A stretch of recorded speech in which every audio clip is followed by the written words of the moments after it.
Наш позапрошлый век настолько богат секретами, что уважаемым писателям-фантастам XX века скорее надо было смотреть в прошлое. Но простому человеку тогда это было не дано.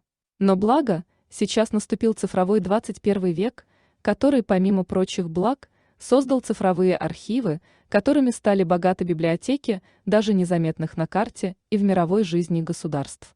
И перебирая цифровые архивы старых фотоматериалов, иногда хочется написать фантастический роман. Но только вот фантастический ли? Приятно работать с архивами Бразилии, где цензор был недостаточно мотивирован. Иногда полезные вещи для себя извлекаешь. Если в Национальной библиотеке Новой Зеландии даже крыши у домов на фото срезаны, как здесь, что видно невооруженным глазом, причем поголовно на всех фото, то в архиве Бразилии есть на что посмотреть. Но не будем отходить от темы, а прочитаем немного фантастики.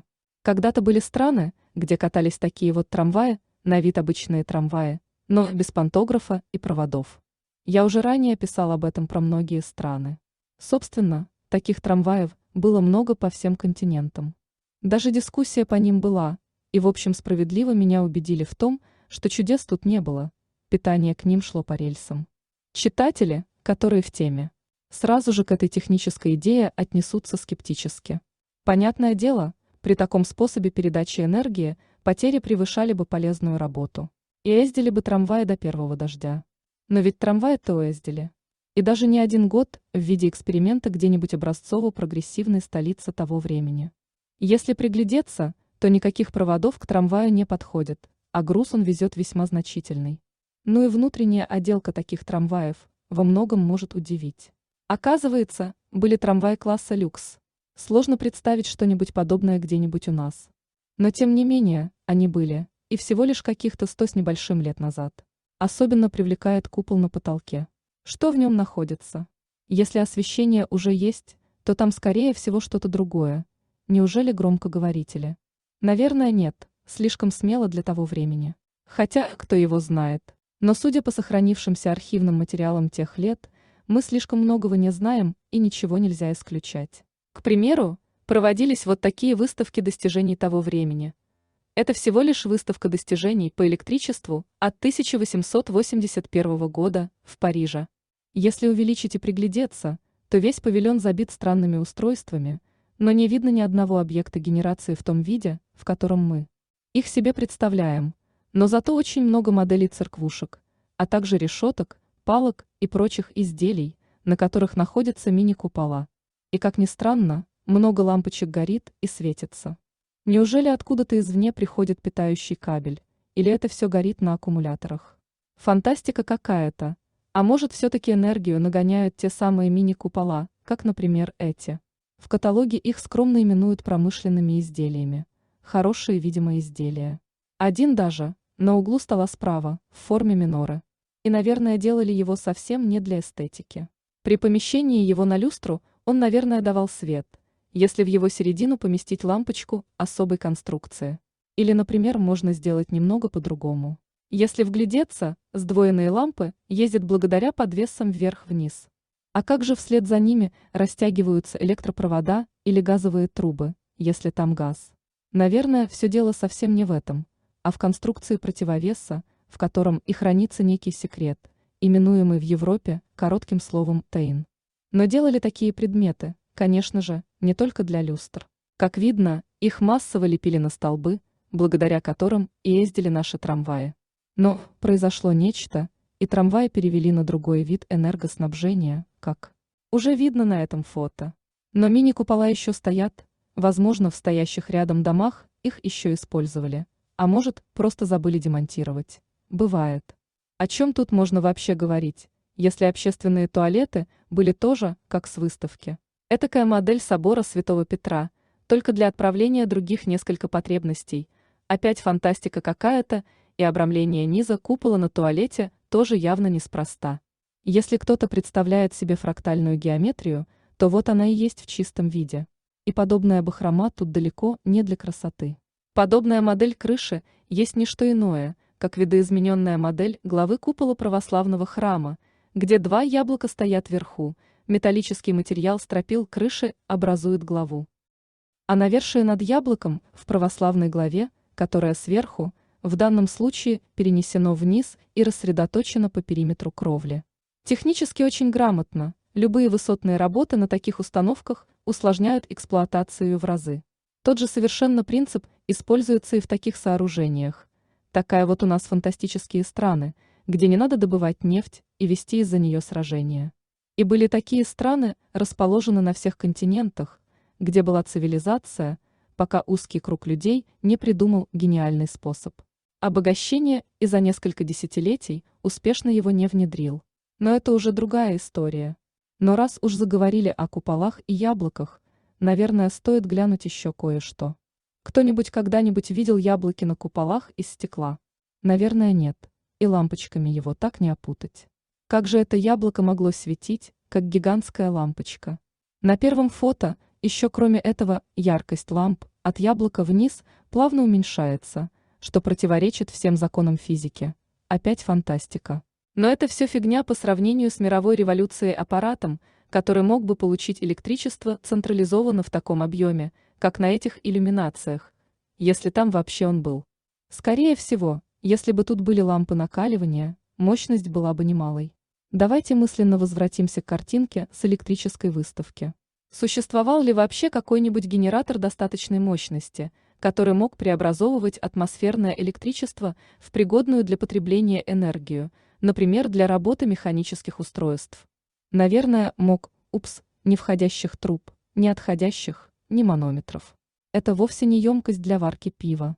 Ничего не напоминает. Это часовня с водозабора, находящегося в то время в обычном уездном городе Российской империи. Как все поняли, ее уже давно нет. На этом месте внутри часовни был первый глубинный насос, подающий воду в водоподъемное здание первого уровня. Только клапаны у двигателя для насоса, скорее всего, находились внутри. А на более раннем фото клапаны видны, и вместо насоса здесь применен выход трансмиссии на коллективную систему распределения. Ничего себе фантастика! В настоящее время многие сознательные православные люди начали прозревать и открывать для себя, что многие культовые сооружения в 20 веке сносились не только из-за догм марксизма-ленинизма. Имеется много фактов, что под выражениями для народа и прочим им подобными лжеисториками сознательно искажались вполне осязаемые физически чудодейственные процессы, проходившие в храмах и исцелявшие человека духовно и физически. Вполне логично возникает вопрос, а было ли нечто подобное в буддийской вере? Данная вера, согласно официальным источникам, намного старше православной и имеет все права обладать такими же чудодейственными процессами наравне с православной верой, да и другими верами, в общем, тоже. Как известно, территорией наибольшего распространения буддизма является восточная часть Евразии, от Российской Федерации на севере до Индии и стран индокитайского региона на юге.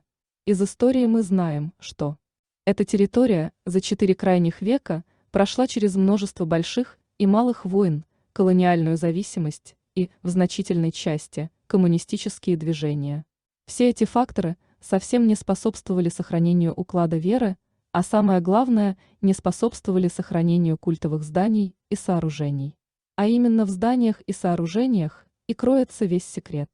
Мало кто знает, что культурная революция в Китае прошлась по стране в масштабах ничуть не меньших, чем волна большевистского вандализма по России.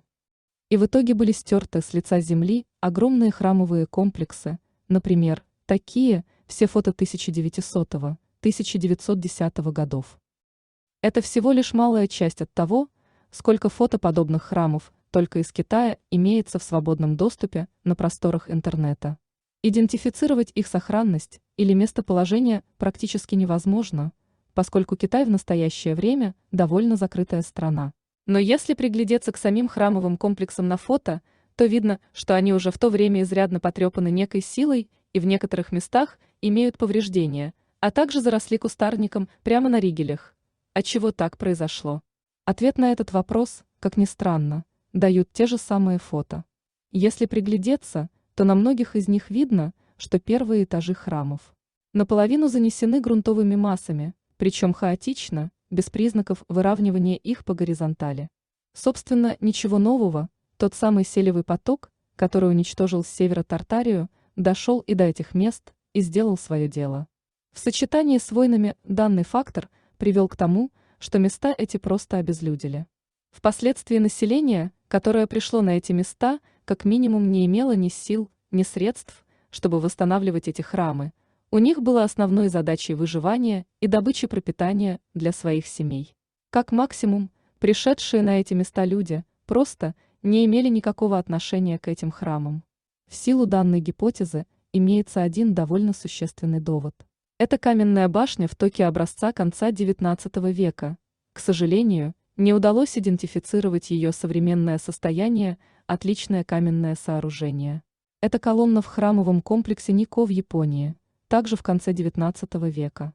Не менее отличное каменное сооружение, причем форма камня вызывает вопросы, собственно говоря, а как его таким сделали? И полигональная кладка в стенах цокольного этажа. Это статуи в Токио. Приглядитесь к их качеству и качеству каменных блоков, на которых они стоят. И к подгонке этих блоков. Ощущение, что статуи на это место попали совершенно из другого места. Но и это еще не все. Если бы не надпись на фото и типаж жителей города, можно было бы подумать, что на фото типичный европейский город. Но фото это, увы, не единично. Япония в XIX веке была, оказывается, вот такой. Это всего лишь 3 крупнейших города Японии того времени – Токио, Иокогама и Осака. Как видно, зданий европейского типа очень много. Мало кто знает, что город Осака выстроен на месте одноименной звезды крепости. Собственно, Токио тоже выстроено на месте звезды крепости, имеется много источников. Вопрос, кто их строил и когда. Ответ на него дадим чуть позже, а пока посмотрим другие фото. Тот же самый храмовый комплекс Никко в Японии. Храм выполнен как обычная деревянная конструкция. Аналогичная конструкция имеется и в Токио. Обычное дерево, как сказали бы у нас, работа не топорная, без единого гвоздя. Тоже вроде шедевральное сооружение где-то в Японии, но, увы, опять сделано из дерева. И перебирать их можно бесконечно, в туристических каталогах их большое количество. И возникает не менее интересный вопрос, а куда вдруг пропали те роскошные каменные сооружения и пошли более примитивные деревянные? Да простят меня японцы, читающие данный текст, но упорно лезет. Версия, что они на своей земле далеко не коренные жители. И живут они там совсем недавно, буквально несколько сотен лет, и совершенно не столько, сколько им приписывает официальная история. А до них на этих землях жили народы, которые обладали как минимум навыками строительства сооружений из геополимерного бетона. И эти сооружения имели стиль, повторявшийся по всей планете. Но эти народы, в силу непонятных причин, канули в историю. А японцы, которые пришли на эту землю, максимум, что смогли сделать, только восстановить оставшиеся здания и сооружения и делать их деревянные копии. Собственно, и сама Япония географически выглядела совсем не так, как сейчас. Обратите внимание на выделенное красным. Получаем не что иное, как нахождение поблизости этих земель Великой Тартарии. И в этом случае сразу становится ясно, откуда взялись все эти величественные каменные сооружения. Собственно, по многим старинным гравюрам можно сделать выводы, что в Великой Тартарии была мультикультурность, там одинаково стояли и здания античного стиля, и здания восточного, как их сейчас называют, стиля. И все эти загадочные крепости-звезды на территории современной Японии тоже именно оттуда. Между тем, это был отдельный частный случай, касаемый только земель Японии. Тем не менее, написано уже очень многими, что на территории современного Китая была совершенно аналогичная ситуация. Именно такие здания европейского типа стояли и там, вместе с такими же зданиями восточного типа. И в период ведения войн захватчики методично разрушали все эти здания. Может быть, это издержки тактики и стратегии ведения войны, а может быть, это был заказ извне. Зная историю XIX века, на других территориях ничего нельзя исключать. Историки совершенно открыто говорят сейчас о существовании китайской Тартарии, находившейся совсем недавно на территории Северного Китая. Собственно, она и дала русскому миру топоним Китай. Нигде в мире он больше не используется. А что у нас было по части культовых зданий севернее современного Китая в XIX веке? Здесь ситуация несколько удручающая. На землях современной Монголии и Бурятии имелись только деревянные сооружения, выстроенные явно совсем недавно, от момента их фотографирования. И везде однообразный пейзаж на завалуненных землях с минимумом растительности. Как видно, селевый поток здесь прошелся более интенсивно и уничтожил практически все, что там стояло до этого. И везде стоят хоть и выполненные мастерски, но все же обычные деревянные конструкции. Для справки, на территории Республики Бурятия занимает второе по значимости место в буддийских святынях, но он состоит полностью из деревянных и примитивных кирпичных конструкций. Севернее Бурятии картина, в общем, не отличается никак. Имеются святые места, на которых стоят подобные деревянные конструкции, и не более.